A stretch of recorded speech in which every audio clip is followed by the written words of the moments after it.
함께 만드는 언론 미디어 협동조합.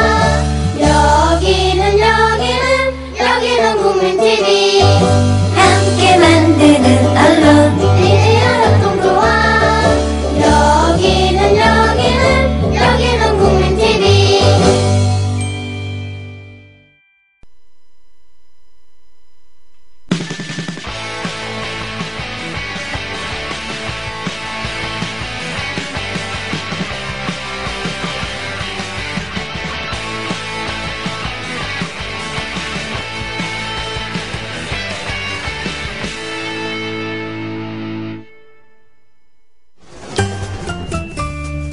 귀로만 듣던 국민TV의 팟캐스트를 이제 보이는 라디오로 시작합니다.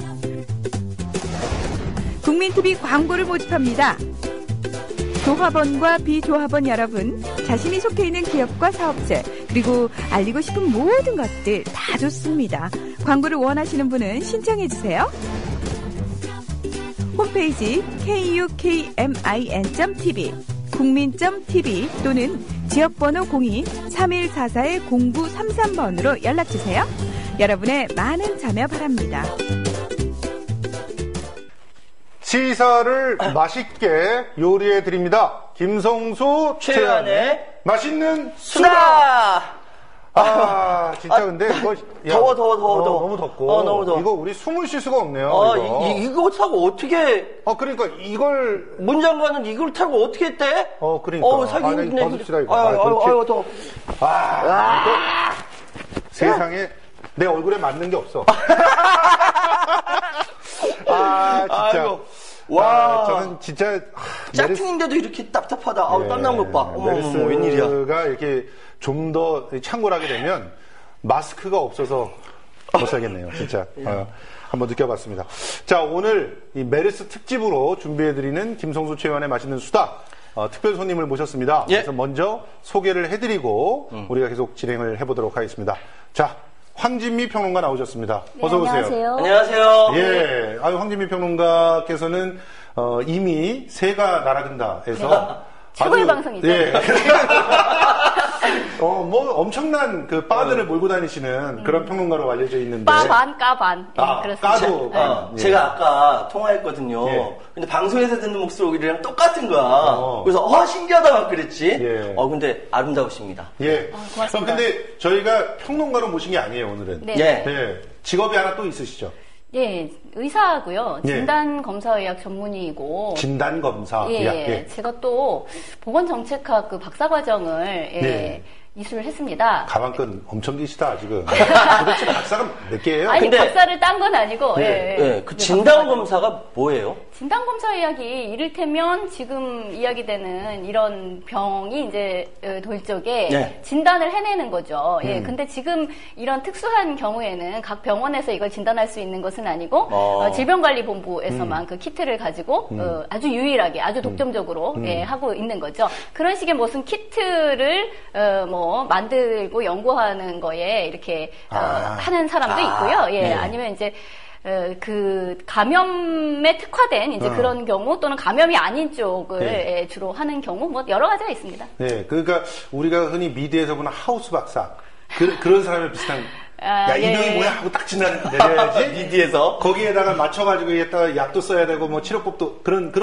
근데 이제 멋지다. 미드에서는요 환자를 직접 만나기도 하잖아요. 예. 진단검사의학 전문의가. 예. 근데 우리나라에서는 그렇지 않고요. 이를테면 P2P, 그러니까 의사를 만나는. 주로 의사를 만나죠. 예, 주로 의사를 만나는 그런 거죠. 거군요. 의사 선생님의 선생님이네. 그건 아니고. 그런 건 아니고. 의사 선생님의 보좌진? 이런 형태가 되겠죠? 예, 그러니까 서비스 파트라고 서비스 그렇게 합니다. 예.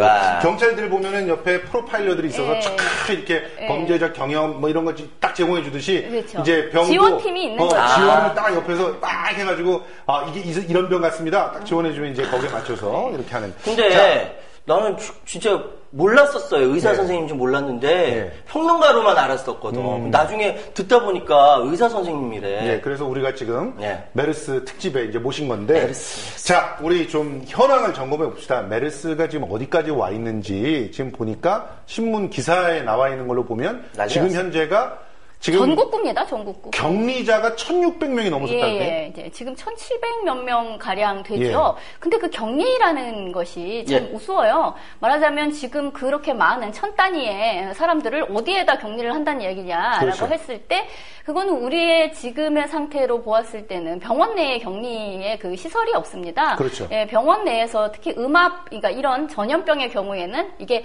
이렇게 종기적으로 확산되지 못하게 하는 음압이라는 거는 네거티브 프레셔를 걸어서 이제 이 바깥으로 공기가 빠져나가지 않게 조금 하는 설명해 거거든요. 드리면 고방만 기압을 낮춰. 그렇죠. 그래서 예. 모든 공기들이 글로는 들어가는데 예, 나가지는 나오지 못하게 않는 하는 거. 그런 예. 시설이 음압 시설인데 예, 이제 그런- 이런 시설을 해놓는 병상은 있지만 예, 굉장히 드물죠. 지금 그렇죠. 전국에서 다 따져봤을 때 뭐 100 몇 개, 뭐 정도, 103개, 100몇 105개 그 정도라고 하고 있습니다. 그렇죠. 여기에 들어갈 수 있는 사람들이 이제 환자들은 그렇지만 굳이 격리자까지 들어갈 필요는 없다. 그런 얘기들도 있던데. 예, 그렇죠. 그래서 그러니까 지금 환자 중에서 감염이 된 사람들이 있지 않습니까? 그렇죠. 예, 그런 사람들을 반드시 우선적으로 음압시설에, 반드시 예, 넣어야 넣어야 되는데, 근데 그 음압병상이라는 것도 지금까지 이렇게 비워져 있었던 게 아니에요. 결핵 환자라든지 뭐 이런 그렇죠. 흉악 환자라든지 이런 사람들이 이미 거기에 계셨던 거죠. 그렇죠. 그 사람들을 다 빼내더라도 최고로 메르스를 확보할 먼저. 수 있는 게 네. 이제 105개 뭐 그 정도라고 하고요. 그러면 그러면 뭐야? 나머지 사람들은 거의 대부분이 이제 자가격리의 상태에 있는 건데, 근데 말이 좋아 자가격리이지, 자가격리라는 게 그런 거예요. 각자 집에서 알아서? 웬만하면 사람들 만나지 말고 외출을 삼가하고 집에 가만히 계시라. 그런데 예. 집이 원룸이면 그러니까 이제 근데 되게 웃겨요. 집이 원룸은 어떻게 진짜 어떻게 해? 격리가 어떻게 돼요? 그러니까 격리라기보다 그냥 네 혼자 가만히 알아서 있으라는 이야기죠. 이거 국민들더러 각자 도생하라는 얘기죠.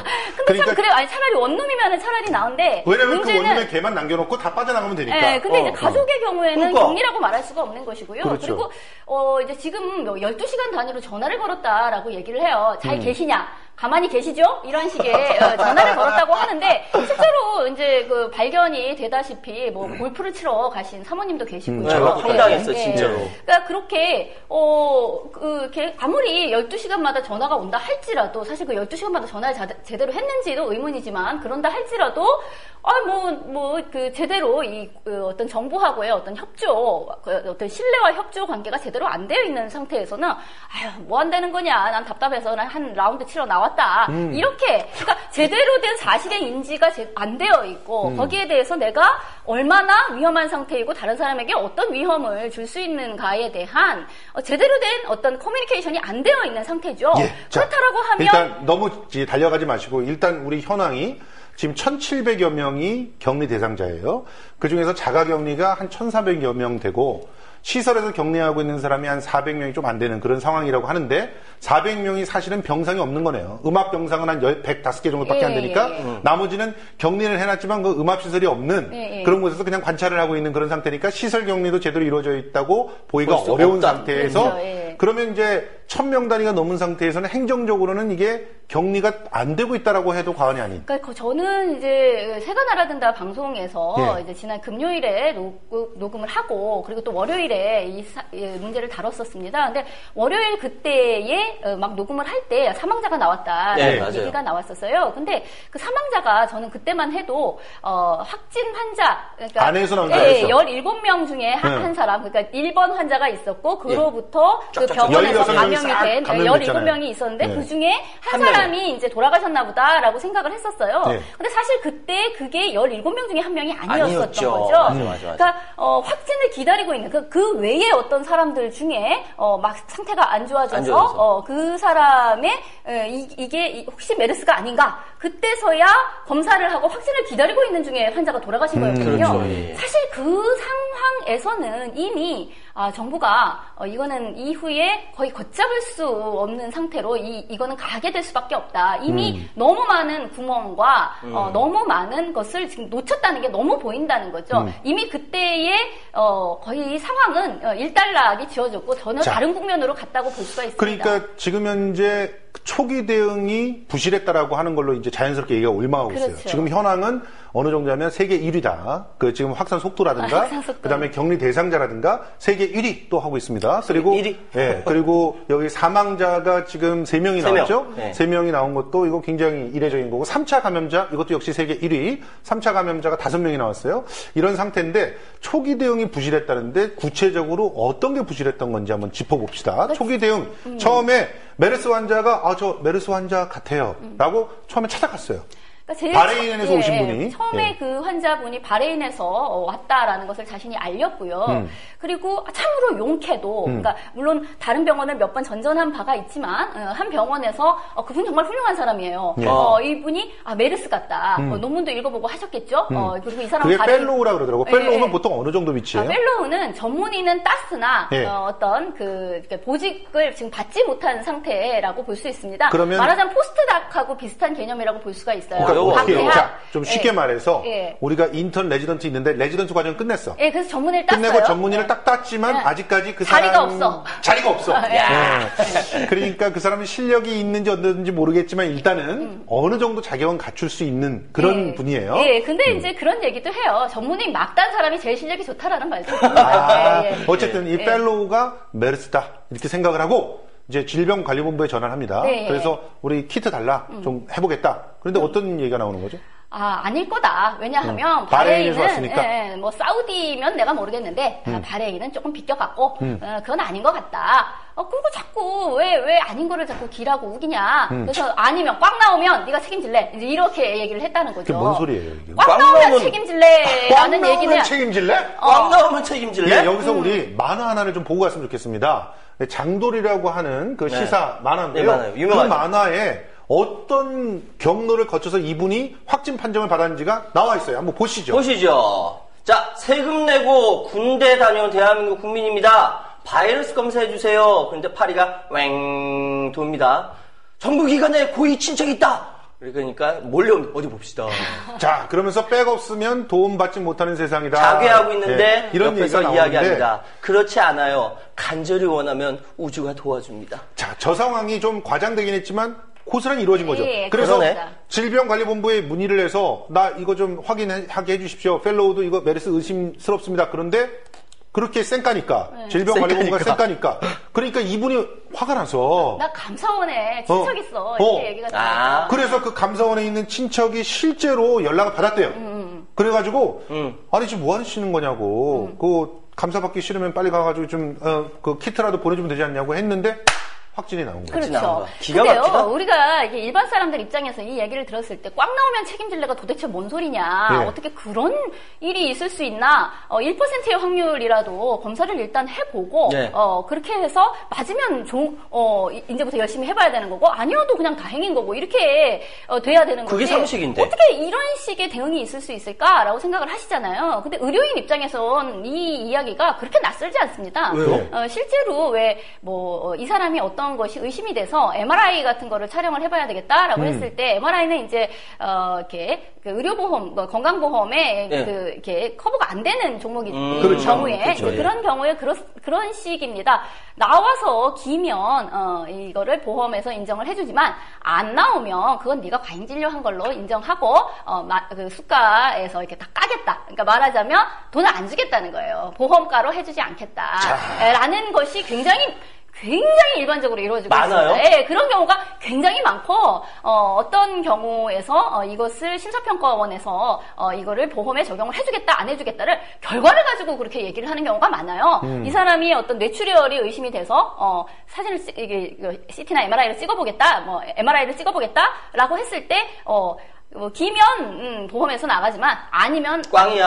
아니면은 그 네가 얘기네. 불어내 이제 이렇게 되는 경우가 많이 있기 때문에 이건 의료인 입장에서는 그렇게 이게 굉장히 황당한 이야기다라고 생각되지는 않아요. 자, 국민들 그럼, 입장에서는 되게 황당하죠, 이것이. 그렇죠. 그것도 메르스인데. 그러니까 이런 그렇죠. 식으로 되게 만든 거에는 우리나라의 보건의료 행정에 문제가 있다. 그렇죠. 그러니까 이를테면 이런 거예요. 이제 일선 의사는 마치 정말 총을 들고 싸우는 것 같은 전장에서의 병사 같은 그렇죠. 어떤 그런 역할을 하고 있는 건데 실제로 그 관료라고 할 할 수 있는 행정관리들. 질병관리본부도 그렇고 이제 심사평가원 같은 경우도 그렇고 일처리가 굉장히 관료적인 경우가 많기 때문에 여기에서 벌어지는 갈등 같은 것은 일선 의사들은 굉장히 많이 느끼는 일입니다. 근데 지금 여기에서 봤을 땐 질병관리본부의 어떤 이런 식의 관료주의 또는 복지부동 우리가 무사일, 무사일 이런 것을 아주 여실히 볼 수가 있는데요. 근데 사실 지금 질병관리본부뿐만이 아닙니다.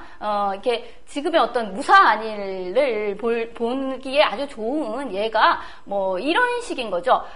왜 병원 감염병 그렇게 많은 환자가 옮겨졌던 병원 감염이 일어난 소위 말해 B 병원이라고 B병원 어딘지 알지만 B 병원이라는 곳이 있지 않습니까? 거기 자진 폐쇄했죠 지금? 예, 그렇습니다. 그러니까 이 경우에 우리가 일반 상식으로 생각을 해봤을 때는 참 이상하다. 일단 환자가 있었고 그 안에서 그 같은 병실에 있는 환자에 대해서 이렇게 확진이 나왔지 않습니까? 그렇죠. 일단 거기 그 상황에서만 할지라도 병원을 알리고 그러니까 병원을 그렇죠. 알린다거나 그렇죠. 공개하고 그리고 이제 거기에 갔다 온 사람들이 알아서 내가 혹시 메르스가 아니냐라는 것을 스스로 알게끔 하고 신고하게끔 해서 네, 그렇죠. 또는 관찰 격리 이런 걸 다른 신청하겠지만 의료진 같은 입장에서도 그 병원에서 온 환자들을 집중적으로 보게끔 한다든가 하는 식의 조치가 이루어졌어야 된다라고 우리가 생각이 들지 않습니까? 그렇죠. 상식이죠. 네, 그리고 거기에 대해서 그러니까 병원을 이렇게 뭐 환자를 다른 데로 이렇게 뺀다든가 하고 그 안에서의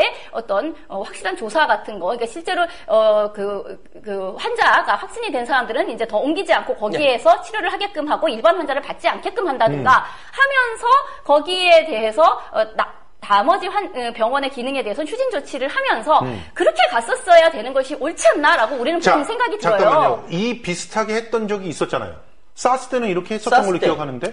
그러니까 사스 때는 우리나라에서 확진 환자가 4명인가 밖에 나오지를 않았었죠. 그렇죠. 예. 그래서 그때 뭐 어떤 조치가 있었냐면 실제로 그 전 국무총리가 자기 회고록에 쓴 것도 나왔고 많은 사람들이 그렇게 증언하고 있지만 사스가 중국에서 이미 발병했다라고 하는 얘기가 왔을 때 큰일 났다. 그래서 대책 본부를 먼저 꾸렸더라고. 먼저 꾸린 상태에서 사스가 만약에 의심되는, 그러니까 중국에 갔거나 혹은 중국 사람들과 접촉했거나 해가지고 사스가 의심되는 사람이 있으면은 반드시 알려라. 알리지 않으면 당신은 그 공동체를 위협하고 있는 것이다. 이런 부분을 담화를 했더라고요. 그렇죠. 네. 그러니까 그렇게 하니까 사람들이 자발적으로 내가 사스가 좀 나 머리 아파요. 나 저 기침 나와요. 그러니까 그렇죠. 사스가 아닌지 한번 확인해 주세요. 이러면서 와서 선제적으로 조치를 할 수 있었다. 결과적으로는. 그러니까 이 전염병에 대해서는 최근에 이제 에볼라 바이러스에 대한 미국의 대응에서도 알 수가 있는데 이를테면 시작이 되기 전에 미리 해야 되는 겁니다. 그렇죠. 네, 미리 의료진들에게 이런 것들에 대한 것을 알리고요.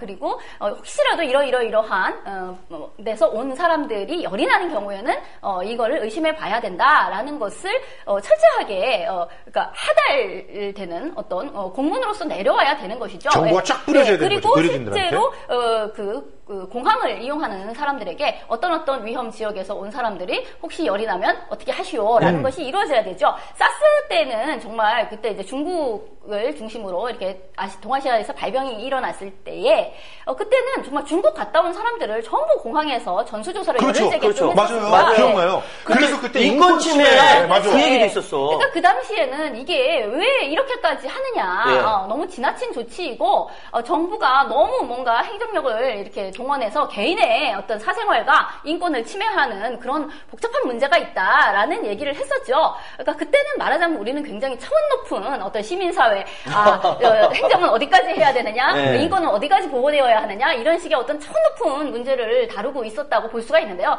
지금은 인권 침해고 뭐고 간에 제발 우리 다 죽게 생겼으니까 제발 좀 해줘라고 하는 판국이지 않습니까? 그러니까 정부가 얼마만큼 헛발질을 하고 정말 소위 말해 똥오줌을 가리지 못하는 상태가 되면 어떤 지경에 빠지는가 같은 것을 볼 수가 있는 거죠. 아까 제가 하려던 말을 이제 마저 하자면 이런 겁니다. 빨리 그 병원을 이렇게 정부가 나서서 어레인지를 했었어야 된다. 거기에 대해서 거기에는 경제적 지원도 들어가는 거죠. 당연합니다. 그러니까 왜 그럼 그렇게 하지 않았느냐에 대한 질문이 있을 수 있잖아요. 아니 왜 안 했지? 왜 안 했지? 책임질까봐. 그렇죠. 책임을 지지 않겠다는 겁니다. 중간에서 그걸 결정한 사람이 아싸 진짜 이쌍 돈 얼마 들어가고 또 뭐 위협이 막 조장되고 그러면은 사람들 불안하고 가뜩이나 대통령 지지율 낮은 상태에서 네가 책임질 거야? 책임질 거야? 이런 거죠. 그러니까 말하자면 그러고 아니 꽉 나오면 네가 책임질래 같은 거와 똑같은 양상이 벌어지는 건데요. 진짜 이런 나쁜 겁니다. 그렇게 됐을 때 병원을 휴원 조치를 한다고 그러면 그거 영업을 제대로 운영하지 못한 거에 대한 경제적인 손실 같은 것을 지원을 해야 된다라든가 아니면 거기에서 나온 모든 그러니까 그 다른 사람들도 그 병원을 이용하지 않고 또는 거기에 있는 사람들을 다른 데로 다 옮겨야 된다든지 하는 그런 문제를 정부가 유기적인 네트워크. 그렇죠. 나서서 다 책임을 져줘야 되는데 그 짓을 안 하겠다 혹은 못 하겠다가 되는 겁니다. 그게 우리가 말하는 컨트롤 타워 역할을 하라는 거 아니에요? 그렇죠. 이 근데 문제가 딱 벌어졌을 때 컨트롤 타워가 딱 생겨서 평택 B병원이야? 그래. 거기 환자들 다 비워. 그 옆에서 이제부터 이 병원은 정부가 접수한다. 이렇게 돼야 그렇지. 되는 거죠. 정부 접수하고 평택의 A병원, C병원 너희들 여기 환자들 이렇게 수감해. 아이 돈 줄게. 자, 이쪽으로 빼고 여기에는 어떤 거점 병원으로 이 사람들은 그렇지. 이렇게 옮기고 자 이렇게 하고 자 나머지 뭐 나중에 손실나는 그런 부분에 대해서는 내가 다 책임진다. 이렇게 갔어야 되는 거죠. 근데 그렇게 하지를 않고 말인즉슨 어떤 명분으로 내세우는 거는 그런 겁니다. 국민들이 불안해할까 봐.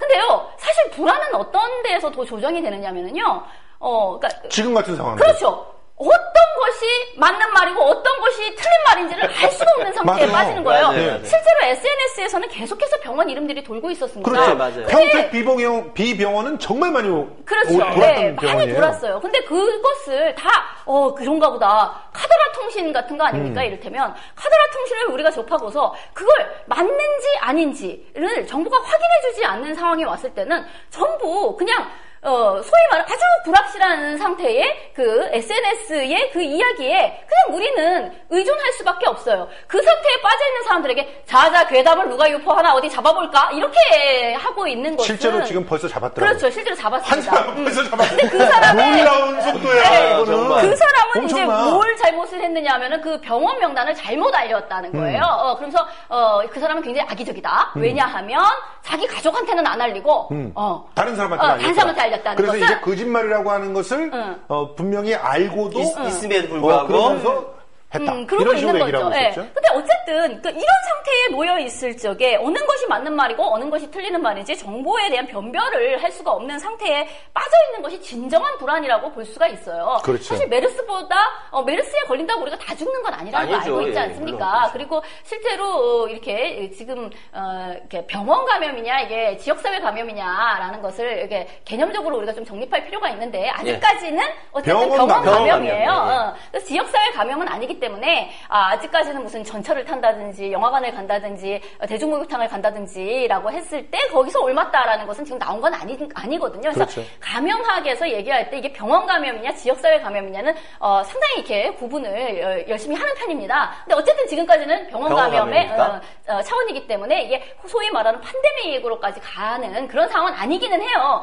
근데 어쨌든 이 상황에서 정부가 계속해서 뭐 별거 아니야 병원 감염이라서 뭐 그건 아니고 뭐 이런 식으로 나왔을 적에 사실 어느 말이 맞는 말이고 어느 말이 틀리는 말이고 정부 말을 어디까지 믿어야 되는지를 전혀 알 수가 없기 때문에 굉장히 공포가 커지는 거예요. 거기에다가 공기 감염에 대해서도 이렇게 학계에서는 일반적으로는 공기 감염은 아니야라고 얘기를 하고 있지만 공기 감염일 가능성도 배제할 수는 없어. 이런 얘기가 학문적인 차원에서 나오고 있습니다. 지금 감염된 사람 중에서 하나가 바로 옆 병실, 그러니까 그 환자가 있던 병실이 아닌 병실에서 감염된 사람이 있어요. 알겠습니다. 그래서 감염내과 전문의 한 분이 저한테 조언을 해줬는데 이런 가능성이 있다는 거예요. 비말이 굉장히 심할 때, 그러니까 계속 재채기하고 막 이래서 침이 막 난리가 그 병동에 난리가 났을 때 여기가 음압시설이 아니면 공조가 이걸 빨아들여서 들어간다. 다른 쪽으로 들어갈 수도 있다는 거야. 네, 그렇게 있는데요. 이제 그쪽 처음에 나왔던 이야기인데 이제 이런 겁니다. 아까 얘기한 평택의 그 B병원이라는 곳은요, 그 병실을 이제 가봤더니 그렇다는 거예요.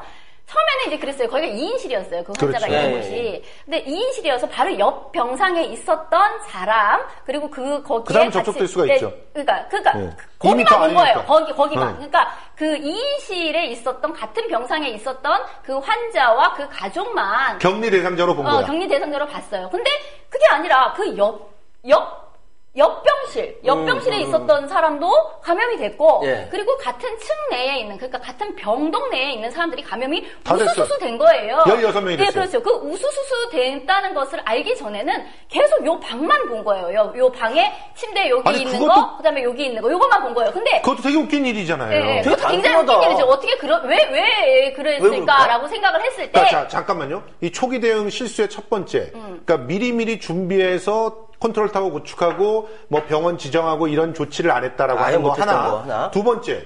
역학조사 대상 범위를 너무 축소했다. 그렇죠. 예, 그러니까 예습을 못하면 수업 시간이라도 잘 들어야 되는데 예습도 안 하고 지금 수업 시간에 그러니까 수업 시간에 들어와서 예, 꽉꽉 나는 얘기를 하는 겁니다. 그러니까 시험 범위가 어디예요? 시험 범위를 문제가 잘 뭐예요? 알았어. 요것만 따져보고 있지? 전반적으로 그 영역을 공부를 안 하는 거예요. 왜 그렇게 됐느냐면 이제 비말 감염이라는 것과 공기 전파라는 것이 차이가 있습니다. 예. 뭐냐면은 비말 감염은 침이 튀긴다는 거거든요. 예. 침 안에 바이러스가 있어요. 그렇죠. 예. 예. 그러니까 그게 침이 마르지 않은 상태에 그 침 방울 안에 있는 바이러스 상태로 흉 들어간다. 이게 이제 비말 감염이고요. 그거는 그렇죠. 기침 재채기를 했을 때 발사될 수 있는 거리 내에서 최장 확장이 거리는 된다는 4m 거예요. 정도 된다고 예, 그러더라고요. 보통 예. 뭐 2m 이렇게 2m. 잡는데 예. 아주 세게 한 경우에는 우와, 4m까지 하면 간다라고 4m 까지. 얘기하는 거죠. 근데 그런 경우로 잡아서 아주 좁게 그 병실 안에만 본 거예요. 그런데 이제 이상하다. 왜 옆방이 그렇게 됐지? 혹은 이상하다. 왜 같은 층 내에 다른 방에서 그렇게 우수수수 나왔지? 이건 이제 범인을 잘못 잡았다는 것을 나중에 알게 된 거 아닙니까? 이제 그건 그 얘기가 나와서 그럼 공기 전파야? 이렇게 생각이 된 거예요. 공기 전파 뭐냐면은 침 방울이 아니라 정말 이렇게 건조한 상태로 그냥 바이러스가 떠돌면서 숨 쉬는 거에 따라서 그거 이렇게. 숨 쉬는 거에 따라서 보통 우리 되는 감기 겁니다. 옮을 때가 그렇게 되는 거죠? 그런 대부분은 감기가 그렇죠. 예. 예. 보통 그렇게 많이들 알고 있고 흔히 이제 보통 전염병, 호흡기 전염병의 상당 호흡기 부분이 전염병. 이제 그렇게 공기 볼 수가 전파죠. 있습니다. 예, 제일 전파력이 세다고 볼 수가 있는 거죠. 예. 근데 왜 그런 일이 벌어졌을까를, 이렇게까지 옆에까지로 다 퍼졌다는 것으로 보아. 그러면은 4m 범위가 넘어가잖아요. 그렇죠, 당연하죠. 그러면 이게 공기전파야? 라고 생각을 하기가 쉬운데요. 근데 아직까지 그것을 공기전파다라고, 생각하지 않을 수 있는, 여지가 남아있는 것은 무엇이냐면은, 이 곳을 가보았더니 굉장히 그 내부에서 감염이 잘 될 수밖에 없는 어떤 건축학적인 이유가 있다는 거예요. 뭐냐면 원래 거기가 6인실이었는데 2인실로 이렇게 잘랐구나. 잘랐어요. 네, 잘라가지고서 이쪽 방은 아예 환기가 안 되다시피 했다는 것이고, 그러니까 그 안에서는 어마어마하게 아주 밀집된 그런 비말이 형성이 그렇죠. 된다고 볼 수가 있고요. 그 바로 옆방이라고 볼 수 있는 데까지도 복도를 통해서 바로 같이 들어오는구나, 갔다. 들어오고 있고. 그리고 사실 우리나라 병동의 어떤 특징 같은 것을 보았을 때 병원 감염이 무지무지하게 잘 될 수밖에 없는 여러 가지 요인을 가지고 있습니다. 그래서 첫 번째 다인실 위주죠. 다인실 위주. 그러니까 보통은 이게요. 병실 차액이 굉장히 커요. 맞아요. 돈. 그렇죠. 어, 돈 그게 다 관계가 돈 문제야. 있어요. 2인실에 입원할 때랑 6인실, 그쵸. 5인실에 입원했을 때랑 병실 차익이 뭐 하룻밤에 2-30만 원씩 나기 그쵸. 때문에 그렇죠. 예, 예. 뭐 하여튼 그렇고요. 그러니까 그 다인실의 문제도 있고요. 그리고 우리나라는 환자를 입원을 하면 가족이 가서 간병을 하든가 아니면 그걸 못하겠으면 간병인을 써야 일당 되죠. 5-6만 원 이상을 돈을 줘서 주고. 써야지 가능한 겁니다. 근데 이거는요, 외국에서는요, 정말 이해할 수 없는 구조인 거예요. 아니, 왜 환자가 입원을 하면 간호사가 간병을 해야 되는 거지? 왜 다른 보호자나 간병인이 왔다 갔다 해? 라는 것을 이해할 수가 없는데, 간호 인력을 줄이다 보니까 이런 일이 벌어진 정답입니다. 거죠. 이거 역시 돈이네. 외국 돈이에요. 같은 경우와 지금 한국에서의 간호 인력의 비교를 해보면은요, 한 3분의 1, 그러니까 3배를 더 써야 되는 거예요. 한국의 병원은 외국에 비해서 3분의 1의 간호 인력으로 그걸 돌리고 있는 겁니다. 그러니까 간호사는 요거를- 간호사대로 일이 많아서 죽으려고 그래요. 그래. 네, 그리고 한 사람당 맞는 환자가 무지하게 많아. 기억도 네. 못해. 네, 그러다 보니까 사실은 의료인을 통해서의 감염 같은 것도 굉장히 많이 많이 일어나요. 있을 수가 있고요. 그렇구나. 그리고 기구, 가령 내시경을 한다든가, 무슨 CT를 찍는다든가 했을 때 그런 식의 어떤 분비물 같은 것이 완벽하게 세척되지 않는 상태로 또 사용되고 또 사용되는 경우가 워낙에 많아가지고 병원 내 감염이 우리나라 굉장히 취약한 곳입니다. 거기에다 플러스. 잠깐만요. 네. 지금 제가 정리를 좀 해가면서 원인 첫 번째가 예방조치 선제적으로 제대로 못했다. 네. 자, 두 번째가 역학조사 범위를 굉장히 좁혀면서 그 바깥에 있는 사람들이 많았다는 거예요. 세 번째는 지금 우리나라의 병실 자체의 문제도 한몫했다라고 하는 것이 크죠. 지금 설명되고 있는데 병실 자체가 다인실 위주로 이루어져서 감염에 취약하다는 점도 있고 또 하나 간호 인력이 너무나 부족하기 때문에 어떻게 보면은 간호의 비전문가들이 와가지고 뭐 접촉이나 이런 것들을 갖다가 마음껏 할 수 있는 그런 환경이 조성이 되어 있어서 그래서 더더욱 감염이 잘 된다 이런 얘기를 설명하고 있는 겁니다. 의료에 있어서 공공성이 없다라는 거 아닙니까? 공공성도 없고 싸구려 진료를 지향하다 보니 벌어지는 겁니다. 그러니까 우리나라의 의료에 좋은 점을 꼽으라고 한다면은 나름 저렴합니다. 그렇죠. 저렴한 건 사실이에요. 자, 그렇죠. 저렴하고 그다음에 접근성이 용이합니다. 그렇죠. 별 기다리지 않고도 바로 전문의를 만날 수 있고 또 웬만히 큰 어떤 종합병원 전문 그런 대학병원에도 막 입원이 가능하고 그렇죠. 근데 문제는 바로 그렇기 때문에 말하자면 돗대기 시장인 거예요. 그렇죠. 말하자면 돗대기 시장. 이를테면 쌍게 비지떡 돗대기 시장 같은 식으로 박리담회형, 박리담회형으로 이게 병원이 운영되고 병원에서는 어차피 이제 행위별 수까지 있고 하여튼 등등이 있기 때문에 이거는 사람 머릿수 얼마나 많은 환자를 보느냐 N수에 따라서 두당으로 계산이 되는 것이고요.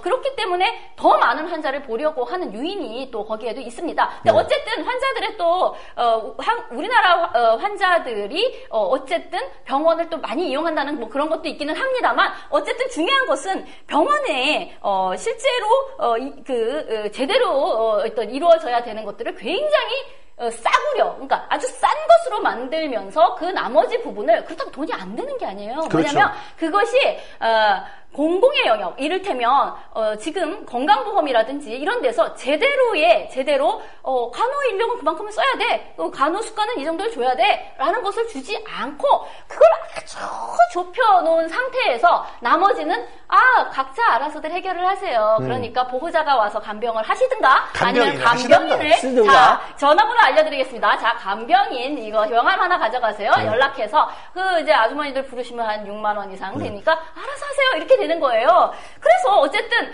지금 병실에 지금이라도 어느 병동이든 가보세요. 가보면 6인실에 환자가 6명이 누워있다고 하면 거기에 각자 간병인이든 보호자든이 다 이 옆에 사이드 그렇죠. 병상 이렇게 딱 열어놓고 이게 한 분씩 계십니다. 자, 그런 와중에 또 이분들은 그럼 식사를 어디서 해결할까요? 보면요, 막 병원 로비 같은 데에서 난리가 나요. 거기에서 이제 전자레인지 돌려가지고 바로 이렇게 자기들끼리 먹고 또 환자 밥도 같이 먹고 이제 이렇게 환자 밥 나눠서 먹는다든가 이런 식으로 그 안에서요 정형외과나 신경외과처럼 장기 입원을 하시는 분들은요 거기가 하나의 어떤 캠프 같은 상태가 됩니다. 심지어 아이들까지 거기 이렇게 데려와서 같이 막 숙식을 하는 그런 경우도 많이 발견을 할 수가 있습니다. 그렇죠. 이런 식의 상태에서는 병원 감염이 취약할 수밖에 없다. 게다가 우리나라는 누가 이제 입원을 하면은 또 다 병문안을 가지 않습니까? 그 병문안 진짜. 실제로 병문안이 이번에도 문제가 됐어요. 그러니까 평택의 그 운수회사 간부에는 운수회사 간부가 입원을 하니까 그 기사분들이 다 병문안을 가신 겁니다. 그리고 안 잡힌 데잖아 지금 상황이. 그러니까 그런 상태에 병문안, 그러니까 일반인이 그러니까 병원은 환자랑 의료인이 있어야 되는 곳인데 그렇죠. 그 외에 나머지 사람들이 너무 많은 거야 우리나라에서는.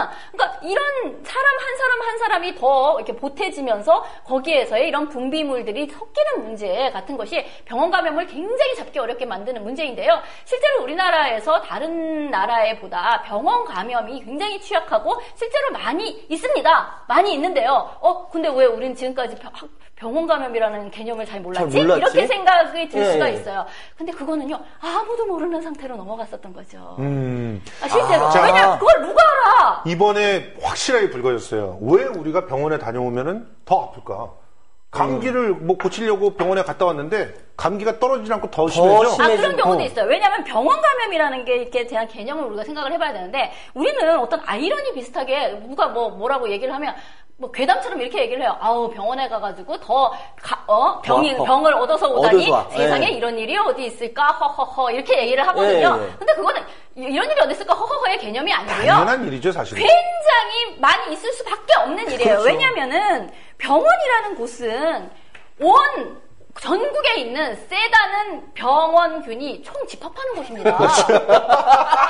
대학병원일수록 그렇죠. 최고의 병원일수록 전국 최고 선수권 대회가 거기에서 이루어지는 거예요. 그래서 지들끼리 막 이렇게 어떻게 보면 경쟁을 하다가 슈퍼 박테리아 같은 것도 나오는 게 물론 그렇죠. 병원에서 나오잖아요. 진짜 사실은. 진정한 슈퍼박테리아는 병원 중환자실에서 나오게 되어 있어요. 그러니까. 왜냐하면 세다 하는 항생제와 기타 등등을 맞아 가면서 자기들끼리의 어떤 핵융합을 일으키면서 하고, 이제 예. 그렇게 되는 거죠. 그러니까 말하자면 병원이라는 곳은 또 한편으로 보았을 때는 병원균의 온상 같은 곳인데 우리가 여지껏 거기에 대한 경각심이 없이 막 병원에 병이 안 걸렸는데도 막 가고 또는 뭐 그냥 집에서 그냥 쉬면서 감기를 그냥 낫게끔 해야 되는데도 그냥 어찌됐든 병원 가서 링겔로 한 방 놔주세요. 이제 그렇지. 이런 식으로 그렇지. 해서 거기에서 무슨 감염이 있다고? 세상에 그건 다 병원 잘못이지 이렇게만 이제 얘기를 했다는 거죠. 어떤 돌팔이가 나한테 병원에 가는데 병원 옮겨 막 이렇게 얘기를 하는데 그건 순전히 돌팔이 개념의 문제도 아니라는 거죠. 예. 우리나라의 병원의 환경은 병원 감염에 무지무지 취약할 수밖에 없었고 지금까지도 많이 있었습니다. 예. 있었는데 그것이 공론화되지 않았고 병원 내부자들끼리는 서로 다 하는 얘기였어요. 근데 외부적으로는 또 그 얘기 해봤댔자 병원에서 병을 옮겨 어떤 돌팔이가 어떤 거지 같은 병원이 그따위 짓을 라는 식으로만 일반 지역사회에서는 그렇게 이해를 하기 때문에 거기에 대한 얘기를 깊이 있게 못했던 거죠. 자, 그러니까 이 원인들이 결과적으로 이런 쪽으로 가고 있는 것 같아요. 우선 하나는 우리의 기본적인 인프라의 문제, 다시 말해서 보건, 의료 행정의 문제 그런 것과 또 하나는 위기를 대응하는데 어떤 그런 기본이 안 서 있는 시스템, 그런 위기 부재. 대처 시스템의 문제. 요 두 가지로 이제 집중이 되는 것 같은데 일단 하나 짚고 넘어갈게. 오늘도 이제 한 언론사에서 기사가 났는데 예. 보건 의료 관련해 가지고 결제 라인에 의료 관련 전문가 하나도 없다면서요? 그게요. 제가 말이 그래서 안 실제로 되잖아, 이 감염랩과 그 권위자가 저한테 제보를 해놓은 거를 보면 20년 동안 보건 또는 의료 전문가가 보건복지부 장관을 한 적이 없고 지금도 장관은 연금 전문 경영학 전공자, 그렇지. 경영학 전공하신 분이에요. 그분이. 경영 그러니까 경제 얼마나 그쪽이죠. 돈만 따지겠어. 그렇지. 그 다음에 두 돈 번째 따지네. 차관도 사회학 전공하신 분이네. 법학 나와서 이제 사회학. 그다음에 실무자 중에 최고위직에 해당하는 보건정책실장이 행정학 전공은 행시 출신이고 아이, 그리고 보건정책국장이 신문방송학과 출신의 또 행시 출신이고 그리고 질병관리본부장 한 분만 의사 출신. 예. 그리고 그 아래로 일부 의사 출신이 있지만 감염관리 전문가는 질병관리본부 내 실무자급 2-3명. 그렇죠. 밥맛 떨어진다 이러면 진짜. 어떻게 그럼 전염병을 막죠? 진짜. 이게 이제 이 의료계 내에서는 오랫동안 이 얘기를 해왔었어요. 실제로 왜 그러니까 보건복지라고 얘기를 하는데 사실 어떻게 보면 보건이 복지와 물론 밀접한 연관이 있지만 이걸 좀 분리를 하는 게 낫지 않아? 라는 얘기까지 그렇죠. 했었어요. 예. 왜냐하면 뭐 연금 같은 거를 해야 되기 때문에 경제학을 전공한 사람들이 와야 된다는 것도 뭐 나름 수긍. 그건 사실 국민연금 이런 거 되게 어렵잖아요. 그렇죠. 네, 예. 어렵고 이거는 경제학을 전공한 사람이 하는 게 맞는 것 같단 말이야. 그건 맞아. 그리고 기타 등등의 다른 복지 관련해서 우리나라에서는 복지 관련 예산이 적은 편이지만 외국에서는 복지 관련 예산이 굉장히 크잖아요. 그렇죠.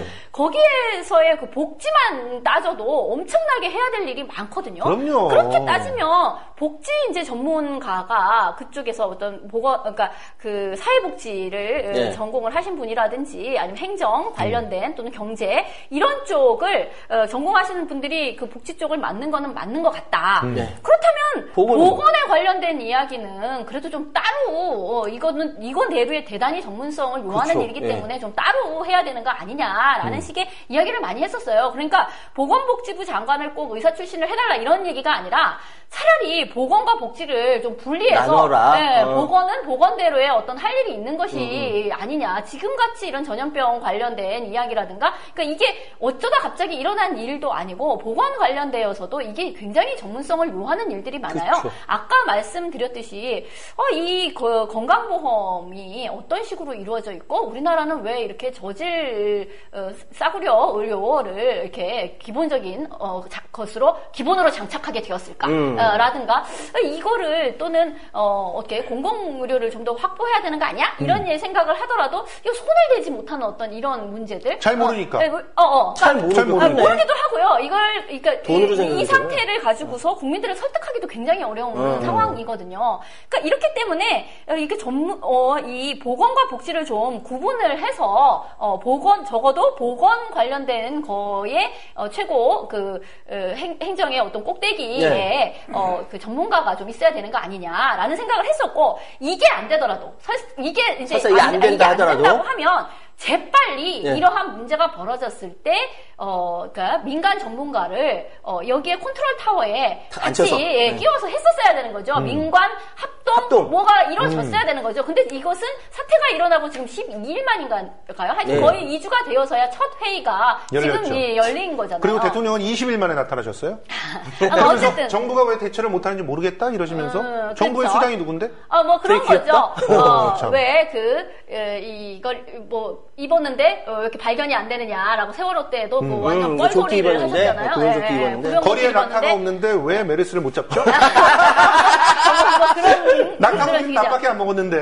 낙타고기는 먹어보신 적도 없으면 안 돼. 그렇죠. 낙타고기를 먹은 참 국내에 몇 안 되는 사람으로서 나는 메르스가 아닌데 왜들 난리죠? 뭐 이런 개념이라고 볼 수가 있는데 아무튼 그래서 이 어떤 이 행정 체계상에 있어서 아무도 이 역학의 문제를 담당해본 사람이 없는 거 아니야? 그렇죠. 그리고 이 문제를 어떤 한 사람의 생명이 소중하고 국민의 생명과 기본권을 보호해야 된다라는 개념으로 접근하는 게 아니라 이것도 역시 경제 논리로 접근을 하는 것이 아니야? 라고 볼 수밖에 없는 거죠. 네, 최근에 나온 발언 중에 제일 경악할 만한 게 그거였어요. 국민안전처에서의 얘기가 그거였죠. 글쎄다, 한 300만이나 어떻게 되면 모를까 이런 이야기를 그래야 지금 현재 주의 단계를 경고나 이렇게 좀 격상시켜가지고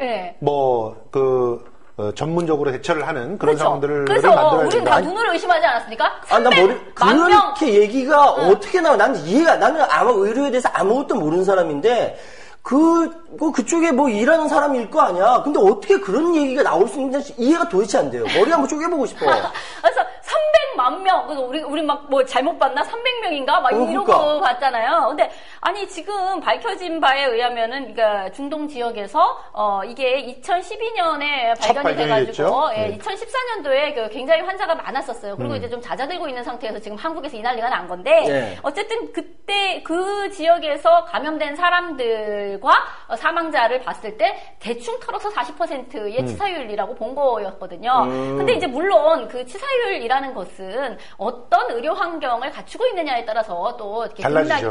달라질 수 있어요. 에볼라 같은 경우에 이제 아프리카여서 처음에 뭐 80% 90%라고 했는데 거기에 이제 어떤 식의 지원이 이루어지고 또는 에볼라가 또 다른 지역 뭐 유럽이나 미국으로 갔을 때는 또 많이 살리고 이제 이렇게 되는 거니까 이 40% 치사율이라는 것을 절대적으로 믿을 수는 없는데 어쨌든 지금까지는 40%로 알려져 있는 이 판국에 300만 명이나 감염이 되면 모를까라고 한다면 120만은 그냥 버리고 가자는 이야기인가 도대체 저게 무슨 소린가라는 생각이 드는 거죠. 그러니까 어쨌든 저 사람들의 어떤 머릿속에 들어있는 개념이라는 것은 국민은 숫자다. 그렇죠. 숫자에 그러니까 숫자. 이게 한 사람 한 사람이 매우 소중하다라고 생각하고 그런 게 아니라 어떤 경제적인 것을 투여하더라도 한 사람을 구해야 된다라고 생각하지 않는다는 겁니다. 사실 그거에 굉장히 경악하게 되는 거예요. 우리가 세월호 사건 때도 사람들이 왜 말을 저렇게 하지? 라고 경악했던 게 그런 거거든요. 이건 큰 교통사고에 불과해. 한꺼번에 사람이 많이 죽어서 아주 커 보이는데, 뭐 다른 걸로도 많이 죽어? 이런 식의 얘기를 한다. 그런 식으로 따지면은 정말, 감기로 제일 많이 죽죠, 사람들이. 근데 아까서부터 제가 황신미 선생님하고 말씀하면서 계속 가슴에 맺혀있는 게 뭐냐면은 이 모든 사건들이 벌어진 거의 그 기저에 그 밑에는 돈이 깔려있는 거야. 그렇죠. 돈이. 그래서 지금 공공성이 굉장히 중요하잖아. 짚어보고 싶은 게 우리나라의 공공의료. 이 지금 상황이 점차 더 악화되고 있잖아요. 굉장히 취약합니다. 홍준표 같은 사람도 있는 병원도 진주의료원도 없애버렸잖아요. 예. 거기 병상만 해도 사실은 한 100여 병상이 될 텐데 그런 병상 자체가 사라져 버리니까 더더욱 취약해지는 거잖아요. 예, 만약에 그렇습니다. 지금 이런 상태였어. 이런 상태인데 정말 도시마다 이런 공공의료시설들이 있었다. 그러면 제일 먼저 메르스 환자 발생! 그러면 공공의료시설에 넣어! 그렇지. 그럴 수 있는 거 아니에요? 그렇죠. 그러니까 이 뭐 우리나라의 병상은요, 어떤 세계 어떤 나라랑 비교를 해봐도 병상 숫자는 많다면서요? 아니 병상의 숫자는 많은데요. 그러니까 예. 뭐 다른 어떤 2차 병원 같은 경우에는 막 너무 병상이 남아도는 경우도 있어요. 예, 제가 그림이 그림을 나오고 갖다 있으니까 볼까요? 한번 보면서 OECD 이야기하죠. 주요 국가의 공공병상 비중입니다. 네. 한국이 자, 꼴찌야? 기본적으로 이 수치가 네. 예, 공공병상이니까. 영국, 뉴질랜드, 영국을 100으로 했을 때 우리나라는 8.4. 8.4. 그러니까 무슨 OECD가 얘기냐면 75.1일 때 우리는 8.4. 이게 꼴찌예요. 예. 예. 전체 병상의 100으로 보았을 보았을 때? 민간 병상이 93% 정도이고요. 예.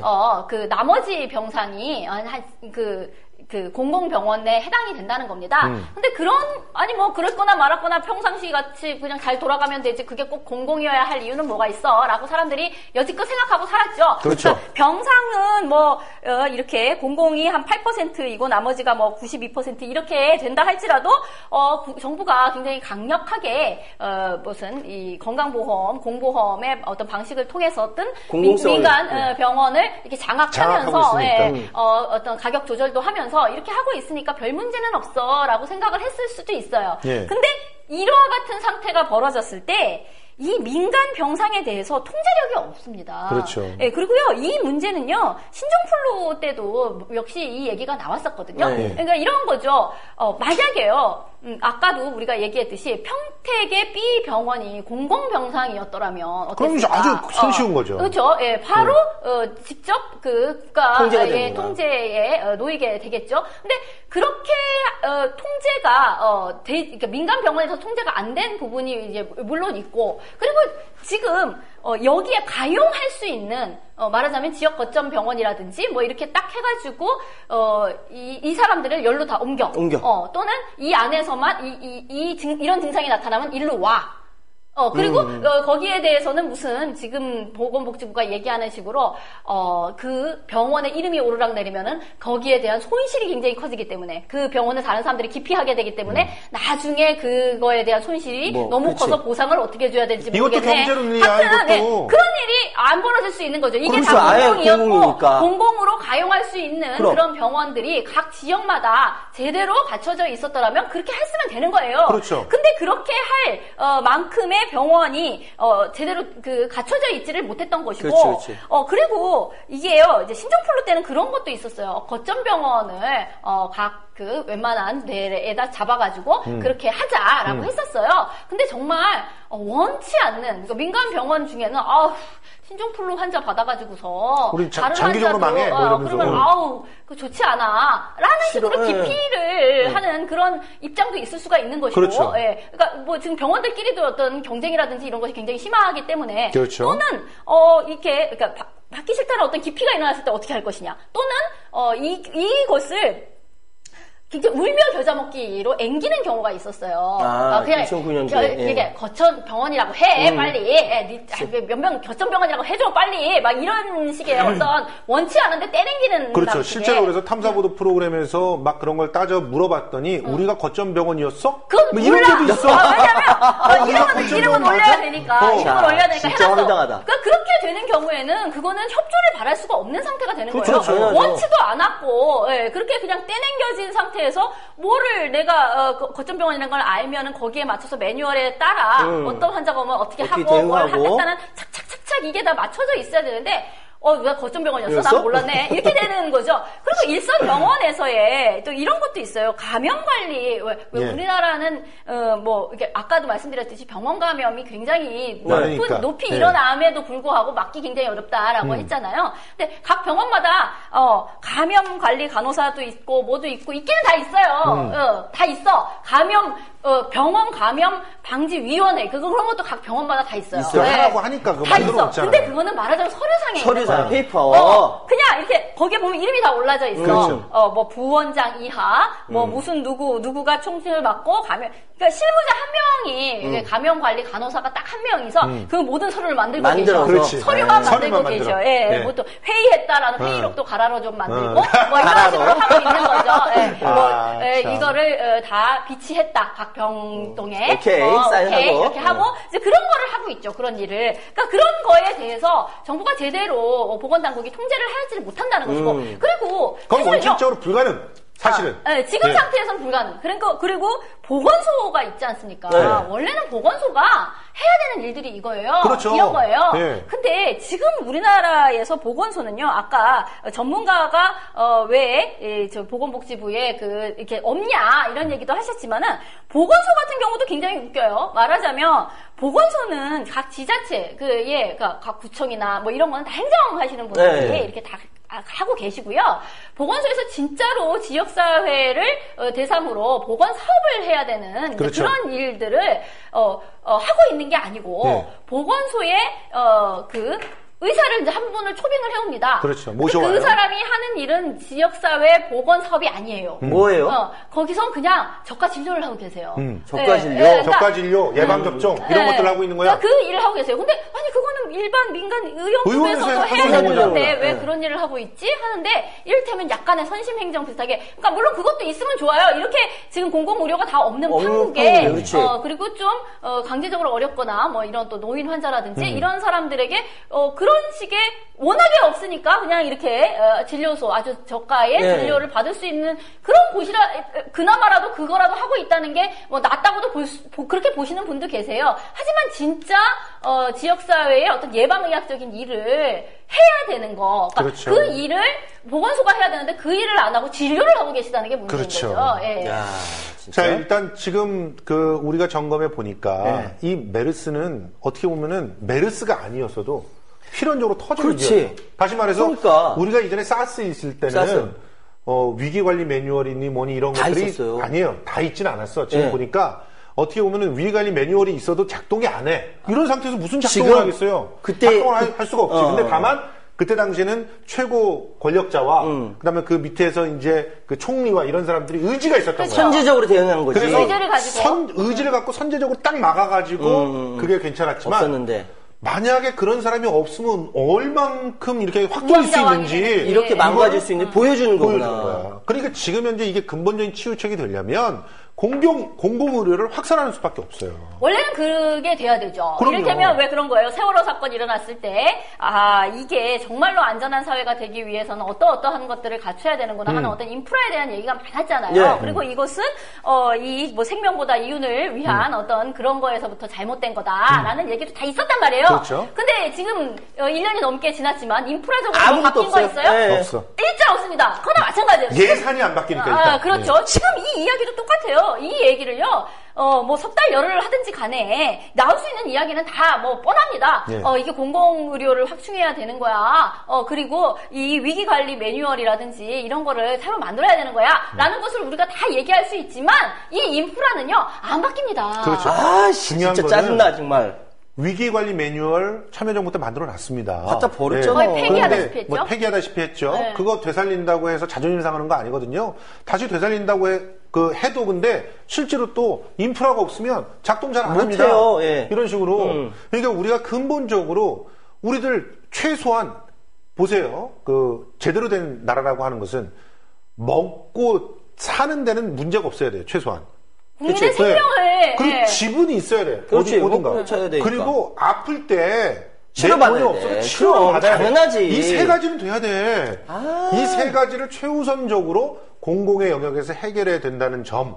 그게 안 되면 사스가 아니라 메르스가 아니라 어떤 것이 오더라도 분명히 우리는 또다시 이런 비극이 벌일 수밖에 없다는 점. 예. 한마디. 뭐냐면 저 사람들의 어떤 논리는 지극히 경제 논리에서부터 시작됐다는 얘기를 했잖아요.